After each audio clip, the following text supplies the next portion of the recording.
بسم اللہ الرحمن الرحیم۔ ارے مسز دراب، اب ہم اکیلے میں کوئی بات نہیں، shut up, just shut up. کیا نوٹنکی لگائی ہوئی ہے تم نے؟ وہ اس کے نہ کرنے کے باوجود اس کمرے میں لیے غائب ہوا تھا اور پیچھے ڈورنا حلق ترک کر رہا تھا فقط چہرے کے ساتھ، اور مسز دراب پیر پٹکتی غصے سے بھبکا چہرہ لیے وہیں بیٹھ گئی تھی۔ کیا مطلب؟ بیٹا کون سی نوٹنکی؟ تم ہی تو میرا ڈانڈا کے ہونے والے بچے کے۔ I said shut up. تمہیں کیا لگا میں تمہیں پہچان نہیں پاؤں گا؟ ایسی تھرڈ کلاس چیپ حرکتوں کی تم سے ہی توقع کی جا سکتی ہے۔ اس کی بات پھر سے کاٹتے، اس کی کمر میں ہاتھ ڈالتے، ڈریسنگ پاس لاتے ہی ٹیشو سے اس نے اس کے چہرے پر موجود میک اپ کو پوری قوت سے ایک ہی جھٹکے سے صاف کیا تھا۔ آنکھوں میں انگارے بھرے وہ میک اپ زدہ ٹیشو اس کی آنکھوں کے سامنے لہرایا تھا اور کمر پر انگلیوں کا دباؤ بڑھایا تھا۔ کیوں چاہتی ہو فہا سلطان چودھری میرے ہاتھوں ضائع ہونا؟ اس کی کمر پر چٹکی برتے وہ گھرایا تھا، آنکھوں میں طوفان لیے۔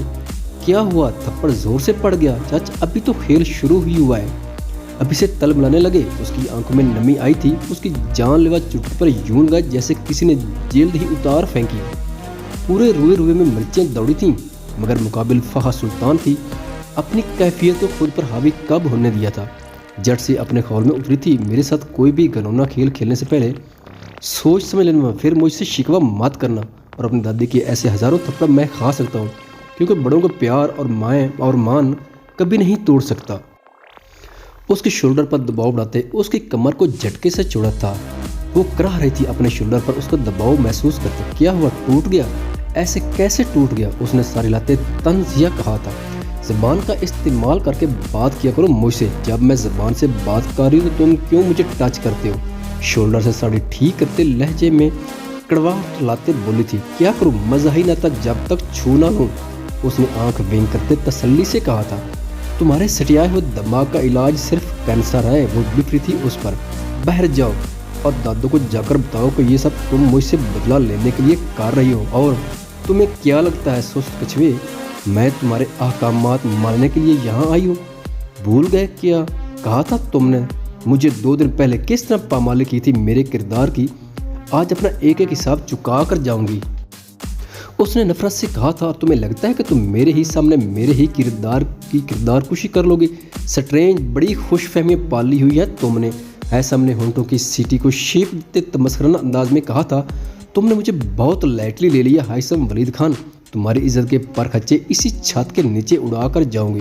اس کے سامنے چٹکی بجا کر اس کو چیلنجنگ انداز میں کہا تھا۔ Impressive, very impressive. جب تم مجھے یہ بچوں والے چیلنج دیتی ہو نا، دل کرتا ہے تمہارے ہونٹ چوم لو۔ اس کا بازو کھینچ کر باہوں میں بھرتے گمبھیر لہجے میں اس کے کان کے پاس سرگوش کی تھی۔ ہائثم، سٹے ان یور لمٹس۔ اس کی سانسوں کے کان پر لمحہ سے چیونٹیاں دوڑنے لگی تھیں۔ اس کے وجود میں چہرہ ایک دم تپ کر لال انگارا ہوا تھا۔ پوچھو گی نہیں کیسے پہچان لیا میں نے تمہیں؟ ایک دم سے اس کے گہرے پانی بھرے نین کٹوروں میں دیکھتے اس نے بھاری سرگوشی میں پھر سے کی تھی۔ چھوڑو۔ اس کے کاندھے پر ہاتھ رکھتے اسے پرے دھکیلنا چاہا تھا۔ اس نے اس کا لہجہ، آواز کا بوجھل پن، اس کے لباس سے اٹھتی جان لیوا کلون کی خوشبو خود فہا کے دل کو بہکا رہی تھی۔ تمہاری ناک کے ٹاپر بنے اس دل سے فہا سلطان چودھری ہائثم ولید خان نے تمہیں بڑی گہرائیوں سے دیکھا ہے۔ اس کی ناک پر پھونک مارتے جھٹکے سے اسے پھر سے چھوڑا تھا کہ وہ اپنا توازن مشکل سے برقرار رکھ پائی تھی، اور اس کی بات سن کر شرم سے پانی ہوئی تھی۔ یو بیسٹرڈ، تم انتہائی نیچ اور گرے ہوئے انسان ہو۔ اس کا دل چاہا کوئی چیز مار کر اس کا سر پھوڑ دے۔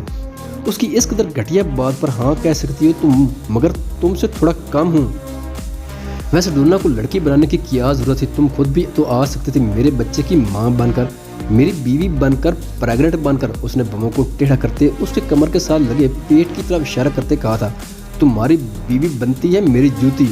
ابھی کے ابھی جا کر اپنی دادی کے سامنے یہ کنفیس کرو کہ تم نے اس دن میری کردار کشی کی تھی اور مجھے اتنی گھٹیا بات ڈیپ کس۔ بولتے وہ خود ہی شرم سے چپ کر گئی تھی۔ تمہارے ہونٹوں کو دیکھتی دل چاہتا ہے کہ اتنی لانگ اور ڈیپ کس ہو کے اسی میں 2-3 دن میں ذرا شرم نے نہیں چھوڑے اور گھٹیا پولیس انسپیکٹر۔